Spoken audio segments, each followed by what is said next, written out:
အခါတုန်းကဝိဇ္ဇတူကြီးတူဟာသူလူဘဝတုန်းကကြံရစ်ခဲ့တဲ့သားကိုကဲတင်ခြင်းလုံးလို့လိုက်ရှာတဲ့အခါတထေးတူရဲ့အိမ်မှာအငှားနွားကြောင်းသားဘဝနဲ့ပင်ပင်ပန်းပန်းစင်စင်ရဲရဲနေရစားရတာတွားတွေ့တယ်အချင်းချင်းအခါကိုစောင့်ကြည့်ပြီးဒီနေ့တော့ဝိဇ္ဇတူကြီးဟာသူ့သားနွားကြောင်းရာနောက်ကိုလိုက်သွားပြီးတော့ကြည့်ရှုပါတယ်အဲ့ဒီမှာသားဖြစ်သူနွားကြောင်းသားတောထဲမှာနွားကြောင်းနေတဲ့အချိန်နွားကြောင်းသားကိုချင်းကဲပြီးတော့ဝိဇ္ဇတူကြီးကလူဘဝကအကြောင်းတွေပြန်ပြောပြတယ်မင်းဟာငါသားပါဟိုဘဝကငါသားတော်ခဲ့ပါတယ်ငါနဲ့မင်းဟာဟိုဘဝကသားဖတော်ခဲ့တယ်အဲလိုမင်းကစောင့်ရှောက်ရှင်လို့မင်းသားကို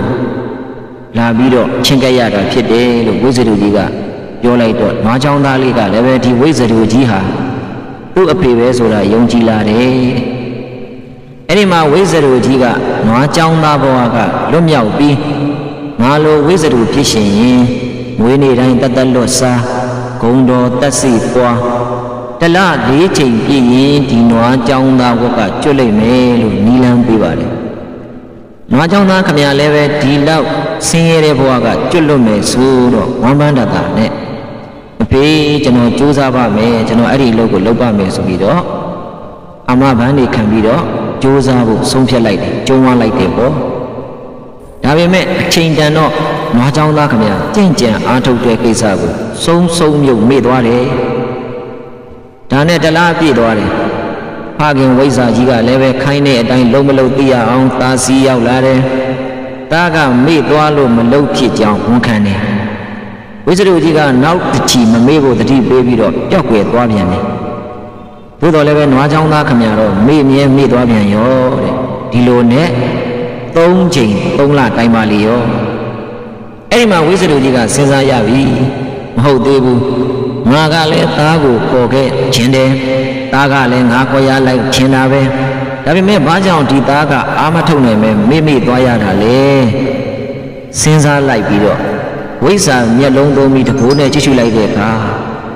လာကံထိန်နက်ကလိုက်လံပိတ်စည်းနေတာကိုတွေ့ရပါလေရောတဲ့အဲ့ဒီမှာဝိဇ္ဇတူကြီးဟာငါကဝိဇ္ဇာပဲဝိဇ္ဇာလို့ကိုကံထိန်နက်ကဘာကြောင့်ဝင်ရှုပ်နေတာလဲမနှက်ပြန်ဒီကံထိန်နက်နဲ့ငါနဲ့ရင်ဆိုင်စေရမယ်ဆိုပြီးကိုသားကိုကယ်တဲ့ကိစ္စမှာမဆိုင်လိုက်လံနှောက်ယှက်နေတဲ့ကံထိန်နက်ကံထိန်နက်နောက်ပြီးဘုံတကုအရှိန်ဝါရမှာသူ့ထက်အစများစွာနှိမ့်ကြနေတဲ့ကံထိန်နက်ကိုပယ်နေကြီးပညာပြဆုံးမဖို့ဝိဇ္ဇတူကြီးကြုံဝါလိုက်တော့တယ်ဒါပေမဲ့နောက်တစ်နေ့မှာသားကိုယ်တော်လုံးရှာမတွေ့တော့ဘူးတဲ့ဝိဇ္ဇတူကြီးသူ့သားပြောက်သွားလို့လိုက်ရှာရတော့တယ်သားပြောက်ကိုရုတ်တရက်ရှာမရတာနဲ့ဝိဇ္ဇာမျက်လုံးသုံးပြီးတကိုးသုံးပြီးကြည့်လိုက်တဲ့အခါမှာလာ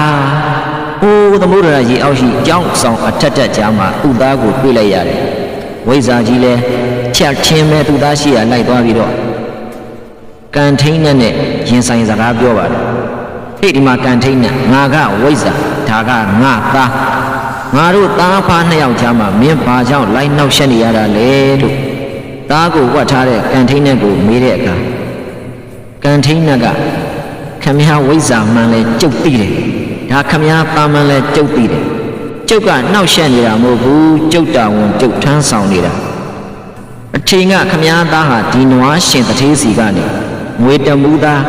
ချီးငါယူစားခဲ့ပြီးပြန်မဆက်ခဲ့ဘူးတဲ့သူများအကျွေးကိုချီးခဲ့တယ်ပြန်မဆက်ခဲ့ဘူးဟုတ်မဟုတ်ခမည်းသားရဲ့နောက်ကျောင်းကိုခမည်းပြန်ကြည့်ပေါ့ဒီငွေတမှုကျွေးမကြေမရှင်ကျုပ်ကတော့ခိုင်းရလေဦးမယ်အကျွေးကြည်ချိန်မှာတော့ခမည်းသားဟာခမည်းသဘောပေါ်ဆိုပြီးတော့ကံထိန်နက်ကပြန်ပြီးရန်တွေ့ပြောလိုက်တော့ဝိဇ္ဇတူကြီးလည်းဘာမှမတတ်နိုင်တော့ဘူးတဲ့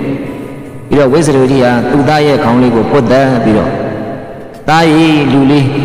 အကျွေးမကြေသေးသမျှတော့မင်းထိုင်နဲ့မင်းကန်ခံလိုက်အောင်ပေါ့ကွယ်လို့ညီကျွေးပြီးတော့စိတ်မကောင်းခြင်းများစွာနဲ့လက်ပြန်သွားရပါတဲ့အဲ့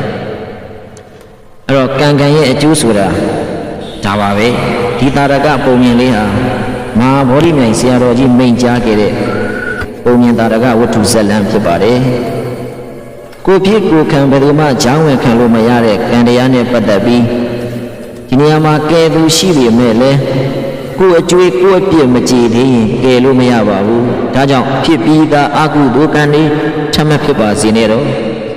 အကုသိုလ်တွေစေတနာဆိုတွေမကောင်းကံတွေကိုတားဆီးပယ်ဖျက်ပေးနိုင်တယ်ဆိုတာအတိတလုံးပဲရှိပါတယ်အဲ့တော့မိမိတို့ဒီဘဝမှာသူများနာကပတ်စံချင်းငါတဲ့အခါအဲ့ဒီအကျွေးတွေတခြားအကျွေးတွေကိုကြည်အောင်ဆက်ပြီးတော့ကာယကံဝစီကံမနောကံလုံသမျှပြောသမျှကြံသမျှသတိကလေးကပ်ပါပြီးတော့အပြည့်ကေးကျွေးကင်းတဲ့ဘဝမျိုးကိုရအောင်ကြိုးစားနိုင်ကြပါစေလို့ဒီတာရကဝတ္ထုနဲ့သတိပေးတင်ဆက်လိုက်ရပါတယ်